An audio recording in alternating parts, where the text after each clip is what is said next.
Jaya Radha Madhava Kunja Bihari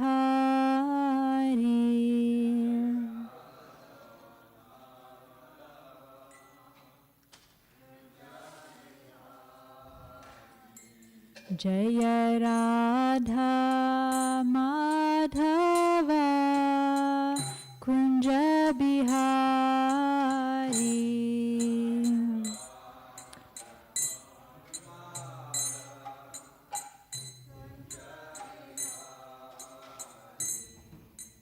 Gopi Jana Vallabha Girivaradhari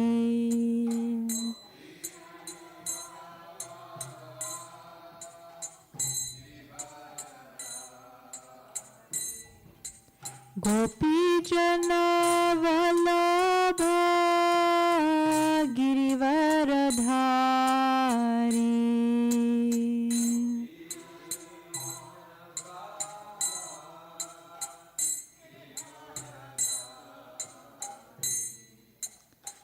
Yashodanandana Braja Janaranjana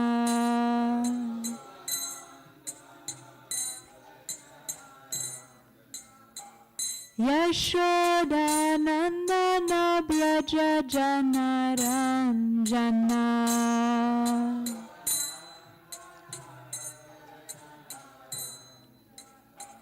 Jamuna Tira Vanachari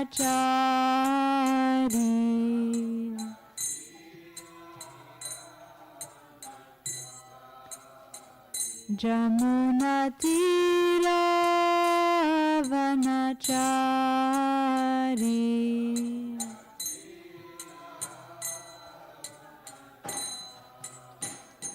Jaya Radha Madhava Kunja Bihari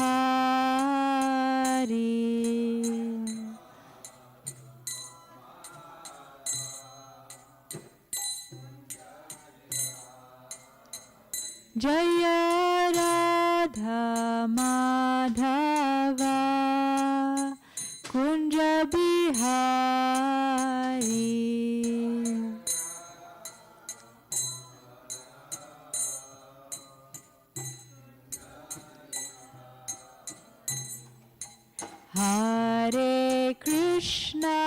Hare Krishna, Krishna Krishna, Hare Hare, Hare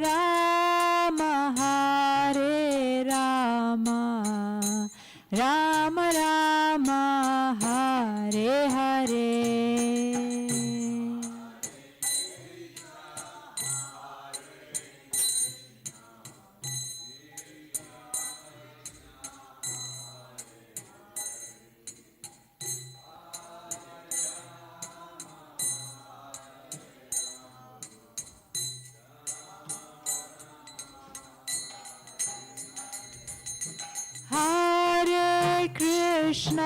Hare Krishna, Krishna Krishna, Hare Hare, Hare Rama, Rama Rama, Hare Hare.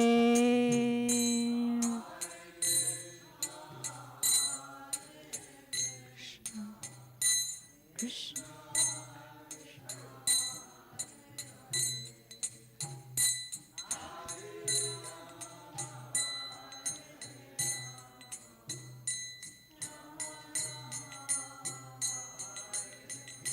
Jaya Prabhupada, Jaya Prabhupada, Jaya Prabhupada, Srila Prabhupada.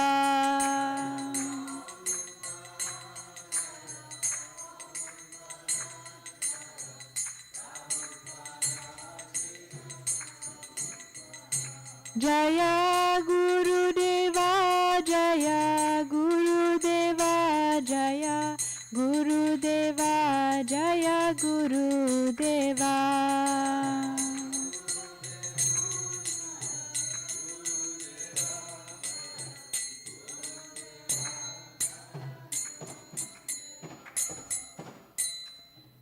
Jayam Vishnupad Paramahamsa Prairajikacharya Astotada Sata Shri Srimad His Divine Grace A.C. Bhaktivedanta Swami Srila Prabhupada Ki Ananta Koti Vaishnava Vrinda Ki Jai Namacharya Srila Haridas Thakur Ki Jai Premsiko Shri Krishna Chaitanya Prabhu Nityananda Shri Advaita Gadadhar Shivasadi Gaura Bhakta Vrinda Ki Jai Shri Shri Radha Krishna Gopa Gopinath Shama Kunda Radha Kunda Giri Govardhan Ki Jai Shri Vrindavan Dham Ki Jai, Shri Mayapur Dham Ki Jai, Shri Jagannath Puri Dham Ki Jai, Bhakti Devi Ki Jai, Tulsi Maharani Ki Jai, Jamuna Devi, Ganga Devi Ki Jai, Grantaraj Srimad Bhagavatam Ki Jai, Samaveda Bhakta Vrinda Ki Jai, Gaur Premanandi Hari. All glories to the assembled devotees. All glories to the assembled devotees. All glories to the assembled devotees. All glories to Shri Shri Guru and Gauranga.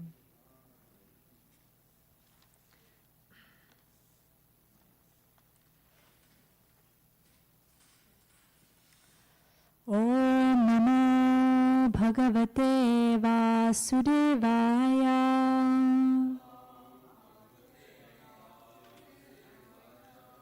Om Namo Bhagavate Vasudevaya.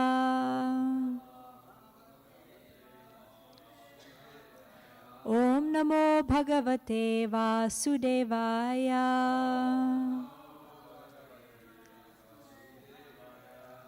Today we're reading from Srimad Bhagavatam, Canto 10, Chapter 75, Duryodhana Humiliated, Text 32.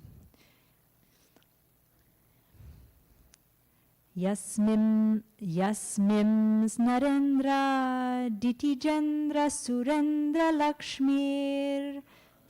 Yasmins Narendra Ditijendra Surendra Lakshmir. Nana Vibhanti Kila Vishvasrijopaklipta. Nana Vibhanti Kila Vishvasrijopaklipta. Tabhi patindru pataraja suto patashte. Tabhi patindru pataraja suto patashte. Yasyam vishakta hridaya kururad atapyad. Yasyam vishakta hridaya kururad atapyad. Yasmims Narendra Ditijendra Surendra Lakshmir. Nims Narendra Ditijendra Surendra Lakshmir. Nana Vibhanti Kila Vishvasrijopaklipta.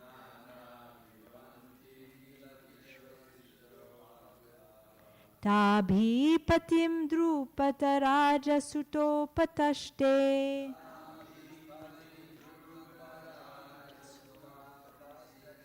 Yasyam vishakta hridaya kururada tapyat.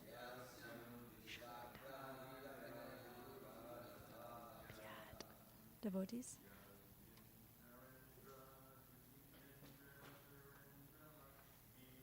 Yasmims Narendra Ditijendra Surendra Lakshmir.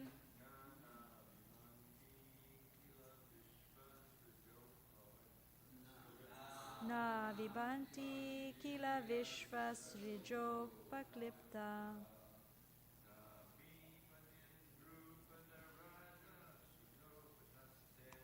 Tabi Patindru Pataraja Suto Patashte.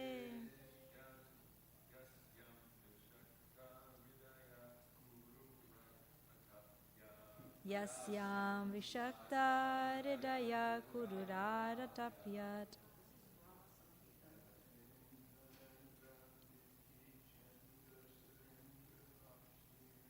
Yasmims Narendra Ditijendra Surendra Lakshmir.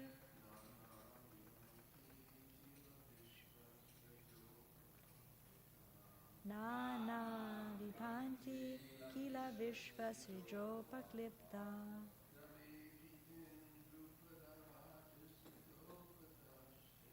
Tabhi Patindru Pataraja Suto Patashte.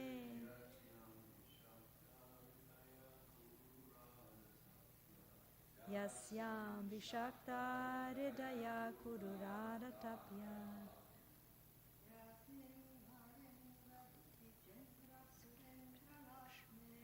Yasmims Narendra Ditijendra Surendra Lakshmir.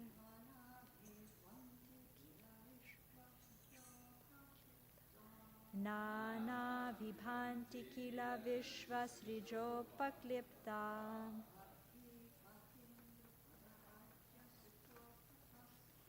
Tabi Patindrupataraja Sutopatashte.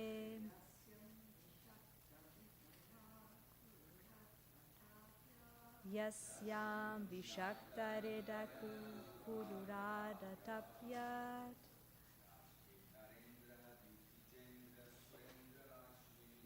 Yasmims Narendra Ditijendra Surendra Lakshmi.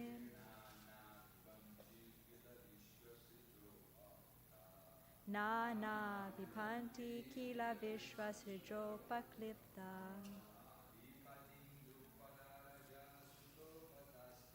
Tavi Patindru Pataraja Sutopatashte.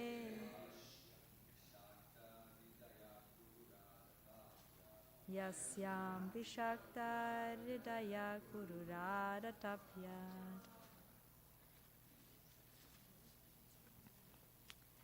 Yasmin, in which palace? Nara Indra, of the kings among men. Ditija Indra, of the kings of the demons. Sura Indra, and of the kings of the demigods. Lakshmihi, the opulences. Nana, variegated. Vibhanti, were manifest. Kila, indeed. Vishvasrija, by the cosmic manufacturer Maya Danava. Upaklipta, provided. Tabi, with them. Patin, her husbands, the Pandavas. Drupataraja, of King Drupada. Suta, the daughter Draupadi. Upatashte, served. Yasyam, to whom? Vishakta, attached. Hridaya, whose heart? Kururat, the Kuru prince Duryodhana. Atapyat, lamented. Translation. In that palace, all the collected opulences of the kings of men, demons, and gods were brilliantly manifest, having been brought there by the cosmic inventor Maya Danava. With those riches, Draupadi served her husbands, and Duryodhana, the prince of the Kurus, lamented because he was very much attracted to her. Please repeat. In that palace, all the collected opulences of the kings of men, demons, and gods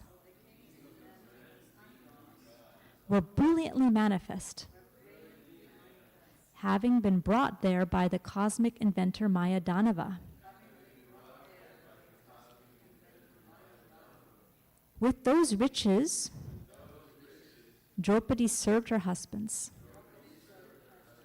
and Duryodhana, the prince of the Kurus, lamented because he was very much attracted to her. So I'm going to read through verse 35, but I'll just read the commentaries also of these verses. So this is after the Rajasurya sacrifice, and we're seeing how Duryodhana is reacting to all the opulence of King Yudhishthir.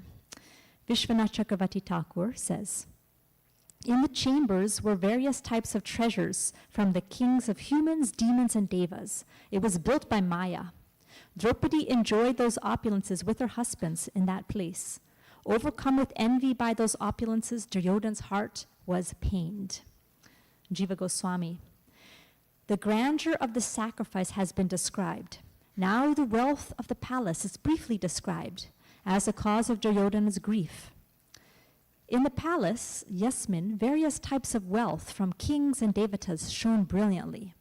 Sma indicates certainly. This was because the palace was made by Vishwakarma, or because the hall was made by Maya. By the construction of the city, Draupadi served her husband Yudhishthir. Chichuka's version has patin, husbands. She was a daughter of King Drupada.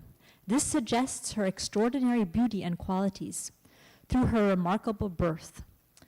His heart being filled with envy of that wealth, out of envy he thought of himself as the king of the Kurus, Kuru Rat. Text 33.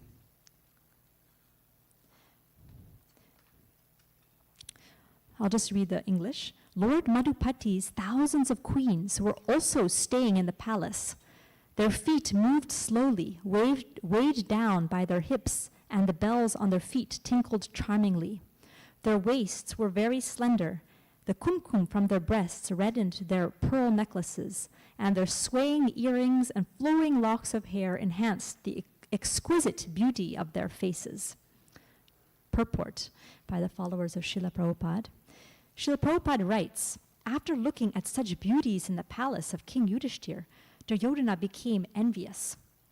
He became especially envious and lustful upon seeing the beauty of Draupadi, because he had cherished a special attraction for her from the very beginning of her marriage with the Pandavas. In the marriage selection assembly of Draupadi, Duryodhana had also been present. With other princes, he had been very much captivated by the beauty of Draupadi, but he had failed to achieve her. And finally, text 34. Wait, let's just read the commentaries for this one, text 33. Vishwanath Chakravarti Thakur says, that place was resplendent with thousands of Krishna's queens with beautiful faces, earrings, and locks of hair. And Jiva Goswami says, it is said, Reme Ramabhir Nijakama Sampluta. Although fully satisfied within himself, he enjoyed with his pleasing wives. As Krishna's Lakshmis, they played in that palace after the Rajasuya sacrifice. They were the wives of Krishna, Swayam Bhagavan, Madhupatehe. They were beautiful because of their jingling feet, which moved slowly because of the weight of their hips. Their faces were beautiful because of their moving earrings. One should understand that this description only indicates a portion of their beauty. And then finally, text 34 to 35.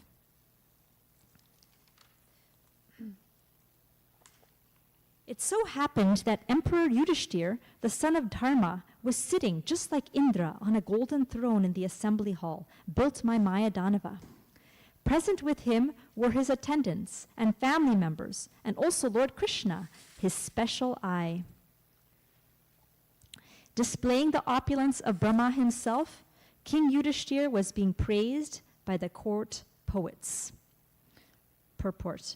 Srila Sridhar Swami explains that Lord Krishna is described here as Yudhishthir's special eye, since he advised the king on what was beneficial and what was not. And the Sanskrit for Krishna's special eye is Krishne Napi Swachakshusha. Chakshusha is eyes, so his eyes were Krishna. Okay. And commentaries on these shlokas. Vishwanath Chakravarti Thakur says, he was surrounded by friends, attendants, and also Krishna, who acted as his eyes, Svachakshusha Krishnena, pointing out what was beneficial and not beneficial. Jiva Goswami. 6 verses describe what happened at that time. Yudhishthir was sitting in that hall made by Maya. This suggests its wondrous nature. This is described in Mahabharat, Sabha Parva.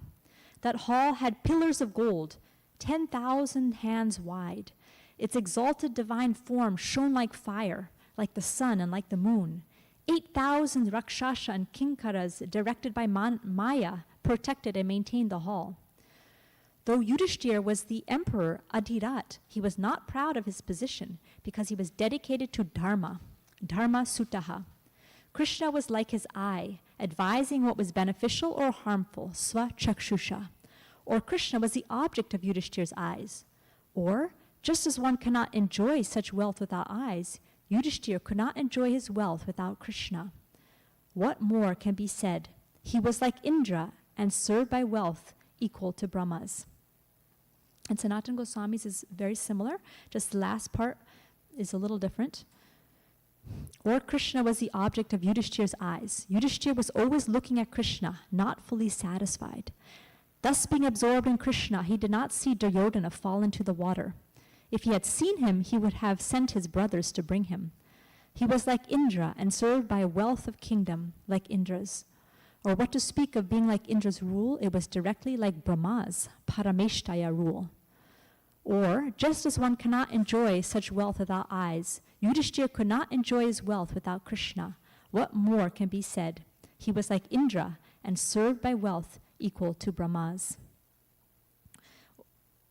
Om Gyanati Mirandasya Gyananjana Shalakaya Chakshurun Militam Yena Tasmai Shri Guruve Namaha Shri Chaitanya Manobhishtam Stapitam Yena Bhutale Swayam Rupa Kadamayam Dadati Swapadantikam Vandeham Shri Guru Shri Yuta Padakamalam Shri Gurun Vaishnavamshta Shri Rupam Sagarjatam Sahagana Raghunathan Vitam Tam Sajivam Sadvetam Savadutam Parijana Sahitam Krishna Chaitanya Devam Shri Radha Krishna Padan Sahagana Lalita Shri Vishakan Vitamscha He Krishna Karuna Sindhu Dina Bandhu Jagatpate Gopesha Gopika Kanta Radha Kanta Namostate Tapta Kanchana Gorangi Radhe Vrindavaneshwari Vrishabhanu Sute Devi Pranamami Hari Priye Vanchakalpatarubhyascha Kripa Sindhubhya Evacha Patitanam Pavanebhyo Vaishnavebhyo Namo Namaha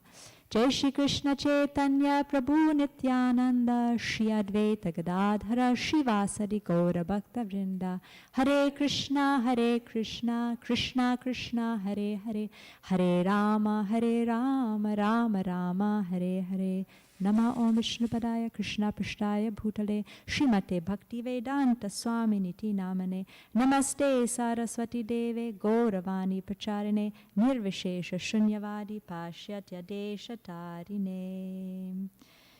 Hare Krishna. I offer my obeisances to all the assembled devotees. So grateful to be here. Please give me your blessings that we can glorify Srimad Bhagavatam. So here we're seeing nice contrast between two different people viewing the same scenario. We have the scenario is after the Rajasuya sacrifice, Yudhishthira's his glory, his opulence. Wherever Krishna is there, all opulence and victory is there, as we know at the end of Bhagavad Gita. So here, Yudhishthira, because he's a pure devotee of Krishna, all opulence of Indra, of Brahma, is there with him. And it's described that Draupadi is serving her husbands, and Krishna is still there because Yudhishthira asked them to stay longer. So Krishna is there, and all his queens are there, and the description of their beauty, each one of them is Lakshmi Devi. So their beauty, they're just enhancing everything. So two different views of this is, a devotee's view would be, if a devotee was in that atmosphere, would be like, thank you, Krishna, that I can be here, seeing the opulence of your pure devotees, and so grateful that I can somehow be here and render some service. Now, Duryodhana, a devotee in that situation would be feeling so happy and so grateful. Duryodhana, on the other hand, is in the same situation, but he's burning, feeling so miserable.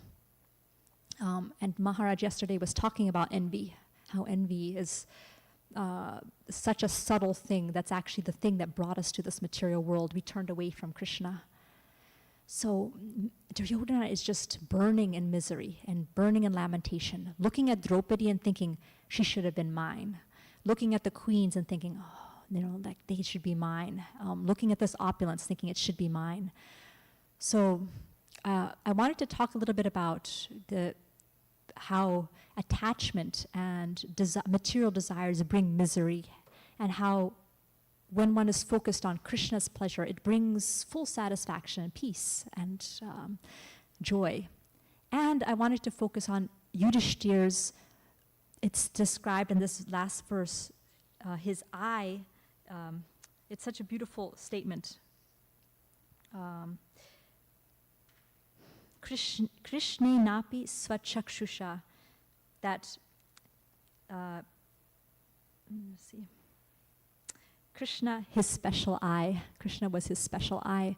So why was Yudhishthira able to be in that opulent situation, but he was also not bewildered or agitated by pride or like feeling intoxicated by all that pleasure? Like we see Hiranyakashipu, Ravana, when they had all that pleasure, they became almost, they couldn't think properly anymore. They became so bewildered by that opulence and pride. But here Yudhishthira is staying humble, he's staying equipoised, and it's because his eye is on Krishna. So I wanted to a little bit focus upon what does that mean to have our eye on Krishna. So as we know in Bhagavad Gita, Krishna explains how when there's material attachments, it brings misery. It's counterintuitive to us. We think that the more we get, the happier we'll be. But as we hear from the scriptures, and as we also have the experience, trying to enjoy doesn't really bring pleasure. In fact, it brings the opposite. Like when we try for something, when the senses are trying to get their sense object, we actually become more miserable, more attached, and the mind cannot be peaceful. Because it's the nature of this world that it's a reflection, like Maharaj was explaining. It's just a reflection, it's not the real thing. It's like if you're hungry and you're eating a reflected apple, it doesn't satisfy us. So this world is not really the thing that will bring satisfaction for the soul. And the senses are such, Krishna describes in Bhagavad Gita, lust is such, it's like a fire. The more you try to satisfy it, it's adding fuel to the fire. It just becomes stronger. Or like Prabhupada would say, itch. You itch, it feels good for a little bit, then it increases, and then you have to itch more. So that's the nature of trying to satisfy our senses. And we may have experienced that, of trying to enjoy, and then after you're done, you want more. You want more. You want something else. You want more. You're not satisfied. The mind and the senses never can be satisfied by trying to contact them with the sense objects. So we hear of this in the Bhagavad Gita. And we also hear in Bhagavad Gita how a devotee does not take part in the sources of misery. Krishna says in 5th chapter, text 22, Yehi samsparshaja bhoga dukkha yonaya evate adyantavanta kaunteya nate shuramate buddhaha. An intelligent person does not take part in the sources of misery, which are due to contact with the material senses, O son of Kunti. Such pleasures have a beginning and an end, and the wise do not delight in them. And then the next shloka, Krishna says that before giving up this present body, if one is able to tolerate the urges of the material senses and check the force of desire and anger, he is well situated and is happy in this world. One whose happiness is within, who is active and rejoices within, and whose aim is inward, is actually the perfect mystic. He is liberated in the Supreme, and ultimately he attains the Supreme. And in the 3rd chapter, text 37, Krishna says, Kama esha krodha esha rajo guna samudbhava mahashano mahapapma vidyenam iha vairinam. The Supreme Personality of God has said, it is lust only, Arjuna, which is born of contact with the material mode of passion and later turns into wrath, and which is the all-devouring sinful enemy of this world. And we're going to see here how very soon this lust and envy that Duryodhana is harboring is going to turn into wrath, and he's going to become, it's so devouring that's going to actually cause a whole war to happen. So this is what happens. And Prabhupada, in the purport, Prabhupada says, when a living entity comes in contact with the material creation, his eternal love for Krishna is transformed into lust in association with the mode of passion. Or in other words, the sense of love of God becomes transformed into lust, as milk in contact with sour tamarind is transformed into yogurt. Then again, when lust is unsatisfied, it turns into wrath. Wrath is transformed into illusion, and illusion continues the material existence. Therefore, lust is the greatest enemy of the living entity, and it is lust only which induces the pure living entity to remain entangled in the material world. And then further on in the purport, Prabhupada says that the origin of lust is also Krishna, and we can transform the lust back into love of Krishna by desiring everything for Krishna's pleasure. Then lust and wrath can be spiritualized, Prabhupada is saying. So we hear these statements in in Bhagavad Gita, about how trying to satisfy our senses doesn't really make us happy. And then we may have also experience. And I was reading recently the prayers of Prahlad Maharaj, and it's very interesting. In one part of his prayers, he talks about his own experience. He says, people desire a lot of opulence in this world, but from my experience, I saw that my father, he was so powerful. He was so powerful that when he laughed and moved his eyebrows, the demigods would shake in fear. But even though my father was so powerful, he is now being vanquished by you in a moment. And then he continues by saying that, my Lord, from my experience concerning material opulence, concerning worldly opulence, mystic power, longevity, and other material pleasures enjoyed by all living entities, from Lord Brahma down to the ant, but as powerful time, you destroy them all. Therefore, because of my experience, I do not wish to possess them. My dear Lord, I request you to place me in touch with your pure devotee and let me serve him as a sincere servant. So that's Prahlad's wish. He says, I don't want all this opulence. I saw my father had it all, and it was just wiped out in one moment. What I want is service to your pure devotee. Just want to be with your pure devotees. And then he continues. In this mature world, every living entity desires some future happiness, which is exactly like a mirage in a desert. Where is water in the desert? Or in other words, where is happiness in this material world? As for this body, what is its value? It is merely a source of various diseases. The so-called philosophers, scientists, and politicians know this very well, but nonetheless they aspire for temporary happiness. Happiness is very difficult to obtain, but because they are unable to control their senses, they run after the so-called happiness of the material world and never come to the right conclusion. So it's like running after a mirage. You keep running and running, hoping that. And that's the nature of the mind. And even in our state, our spiritual life, we may notice that the mind sometimes just gets unsatisfied and negative, or has some kind of attachment. And usually, if we notice that, we'll notice that we start to become unhappy and resentful, and usually that's because the mind, we're identifying with the mind's talking, and the mind has a nature to go that way. So it is important to pray to Krishna that we can separate ourselves from the mind's voice, that the mind's voice is not me. Sometimes it will be negative, sometimes it will be attached, sometimes it will be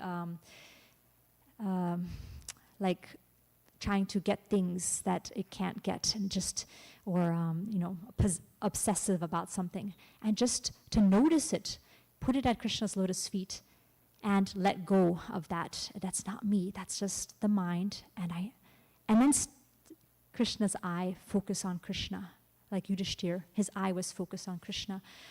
And that focus on Krishna comes by reading every day or hearing every day, because that keeps our intelligence very strong. Otherwise, if the intelligence is not strong, it's like the driver of the chariot, whose the intelligence is like the driver, as is explained in the Bhagavad Gita, and the reins are like the mind. So the intelligence should be holding the reins of the horses. The horses are the senses who are pulling us in every direction. So if the intelligence is very strong, then we can control the mind and these horses. And how to keep the intelligence sharp is by every day hearing, and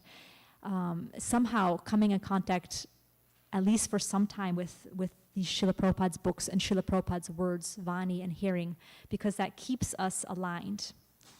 It's so easy. At any point, we can get deviated. We should never think, I'm okay now. Because at any point, Maya can kind of push us and we can start to move away and we don't even notice it. We won't even notice that we're kind of slipping away. Other people may start to notice, but we will not notice it because of Maya's covering. So it's so important that we stay aligned by keeping in contact with the Shastras. So what does it mean to make Krishna my eyes? And the first point that is this. The eyes guide us. The eyes are what guide us. So if the Shastra will guide us, Krishna through the words of a Shastra will guide us what is right, what is wrong, so that we will make the right decisions.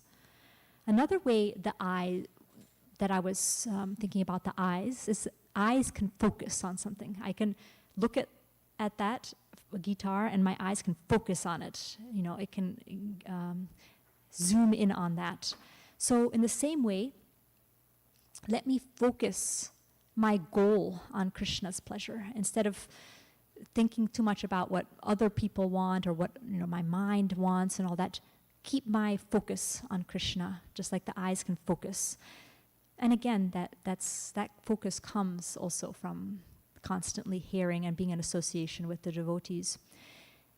And another thing that was mentioned in the commentaries of the Acharyas is the eyes are part of us. They accompany us wherever we go.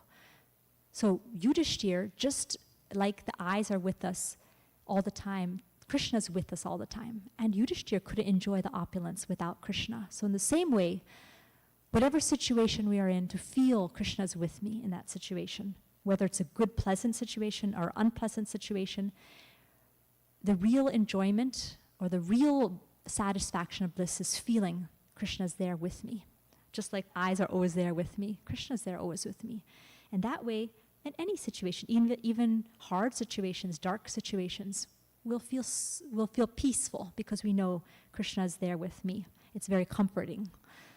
And then the fourth thing I was thinking is how eyes hold images. Like, have you ever had that experience where you're looking at something for some time and you're just like gazing at it and then you close your eyes and you can kind of see the image of that thing? It kind of like imprinted in the back of your eye, kind of like that. So I was thinking how a devotee, because they're so focused on Krishna, they're so absorbed from hearing about Krishna that wherever they go, they will be able to have that image of Krishna or have that, the image of Krishna in their heart, the eye of their hearts. And that comes also from hearing about Krishna, reading about Krishna, looking at the form of Krishna. Actually, it's so important that every day we have darshan of Shri Shri Radha Golokananda, because that also imprints the image of the beautiful form of the Lord in our hearts. And in this way, the absorption will come. So those are four things. The eyes guide us, so Shastras guide us. Eyes focus our goal on Krishna. Eyes accompany us, always feel Krishna accompanying us. And eyes hold images, so hold the image of Krishna in our hearts. All these things will keep us focused and be able to be satisfied at any situation. So here we have Duryodhana, who's completely unsatisfied, and Yudhishthir, who's completely satisfied. And Yudhishthir, the same Yudhishthir, when he was in the forest, he didn't have a palace, he didn't have all the opulence. He was living in a forest. In the 13th year, he was incognito. He was also satisfied. He wasn't miserable at that time either, because he had that Krishna's eye. He had that his eyes were on Krishna always. So he was also satisfied, even in that situation. I was also thinking about Sudama Brahmana. Sudama, when he was a friend of Krishna from the Gurukul days, but later he was seemingly poverty-stricken. And the Acharyas asked the question, why was Sudama so poverty-stricken? And the answer is that there's two types of devotees. One according to the acharyas. One type of devotee is averse to material opulence. And another kind of devotee is, okay, whether it's there or not, I will serve Krishna. So examples of devotees who are adverse to material opulence were like Jad Bharat. He was adverse to it, so Krishna didn't give it to him. Or like Sudama, he didn't want it, so Krishna didn't give it to him. But then there's devotees who are okay with it either way, like Ambarish Maharaj, Prahlad Maharaj, Dhruva Maharaj, when they were kings, opulent. It came to them, they used it in Krishna's service, it didn't distract them. So there's two types of devotees. Sudama was the type that he didn't want it. He just wanted to be have that kind of simple life. So Krishna didn't force it upon him. But later his wife said, please go beg Krishna because he's your friend and you should ask him for help. So Sudama didn't want to ask Krishna, but he thought, this is a nice opportunity. I get to see Krishna. That's a good excuse. I get to see my friend Krishna. So he went to Dwarka, and Krishna, of course, we know the beautiful exchange. Krishna had him sit on his bed. He worshipped him, washed his lotus feet. Then he gave him, so much love, and they talked about their childhood days. And then when Sudama, and he took that offering that Sudama gave, that broken chipped rice, and he was so satisfied with the love of his devotee. Sudama was walking back in the same poverty condition, same torn clothes, and in his heart he was thinking, Krishna's so kind. I got an opportunity to see him. Doesn't matter if I didn't get anything from him. This is the perfection, just having been with Krishna. And he was just remembering all the beautiful exchanges with Krishna. And this is the mood of the devotee. They don't want anything from Krishna. They just want to serve Krishna. They just want to have that exchange with Krishna and his devotees. So when he walked back and he saw the palace, he was so bewildered. He saw his wife coming out dressed like the goddess of fortune. And he realized Krishna has given all this to me because I have just given him a little bit of broken chipped rice. He's so kind. Krishna is so merciful. Did he become bewildered by that opulence? No. In fact, it's described that he walked into that palace and the shloka says,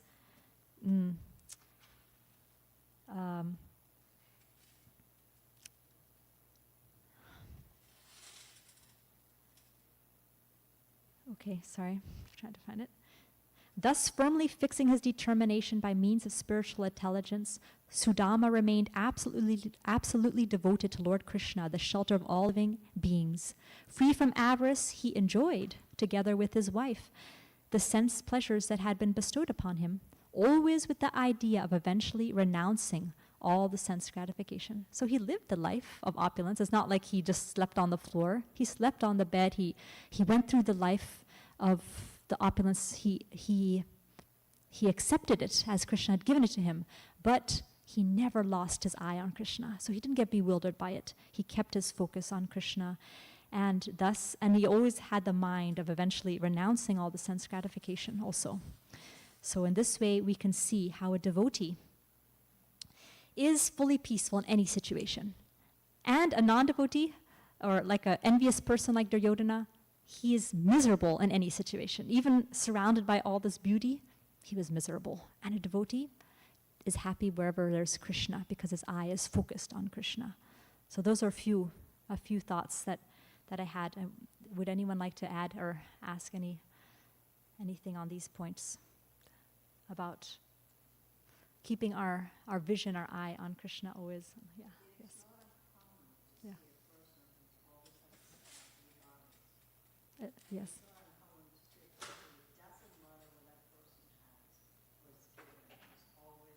Yes. Satisfied. Yes.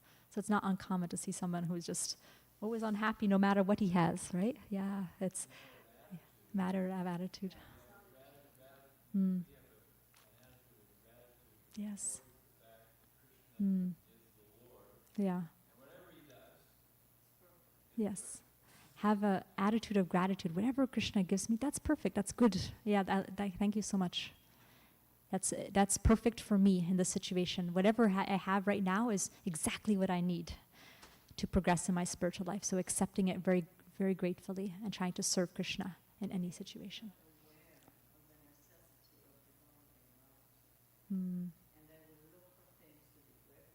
Yeah.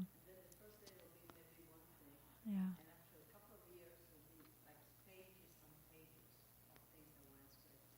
Be aware of the necessity of gratitude. Yes, every day practicing.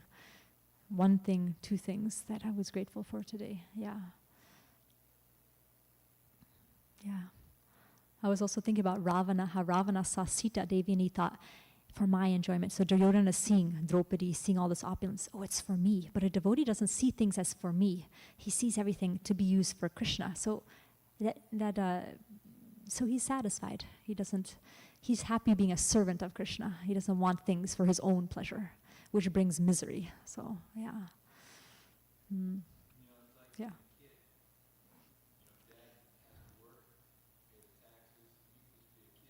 Yes. You want to grow up so you can have all the trouble that your dad had because it makes you feel that you're independent. And actually, Yes. devotees are like kids playing with Krishna.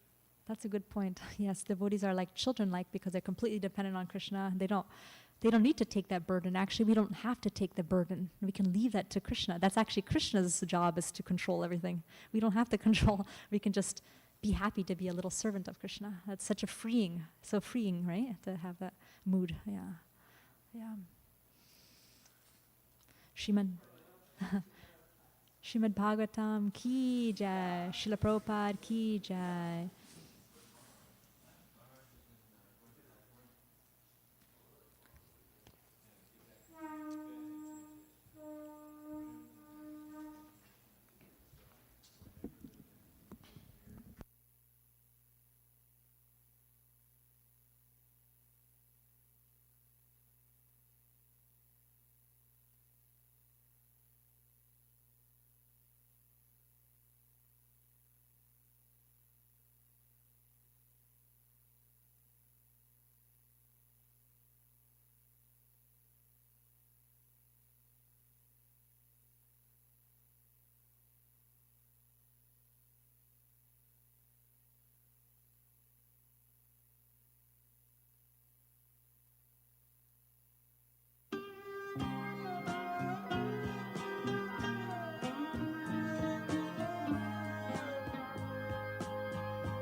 Adipurusham Tamaham Bhajami Govindam Adipurusham Tamaham Bhajami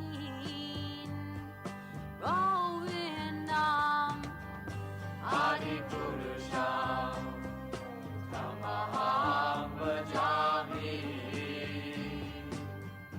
Enam Kanvandam Maravindadalayataksham Bharavatam Samasitam Buddhasundarangam Kandar Agom Vikamaniya Vishesha Shobham Govindam Adipurusham Tamaham Bhajami Govindam Adipurusham Tamaham Bhajami Govindam Adipurusham Tamaham Bhajami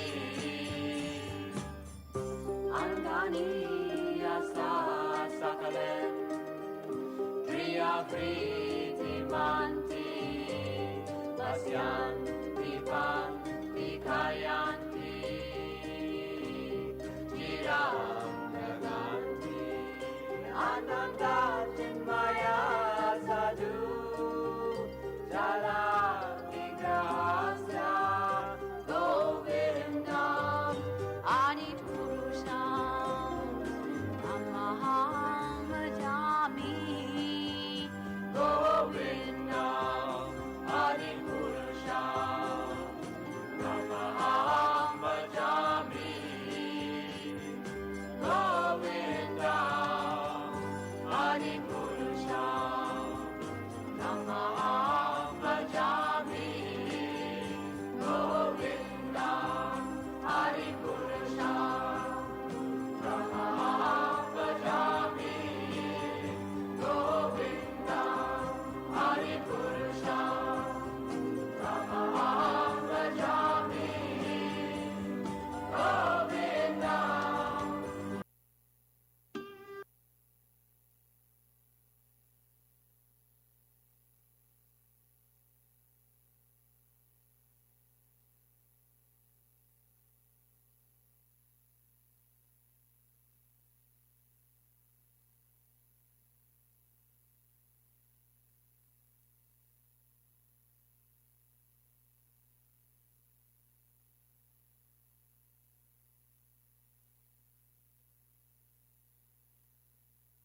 Pulakashari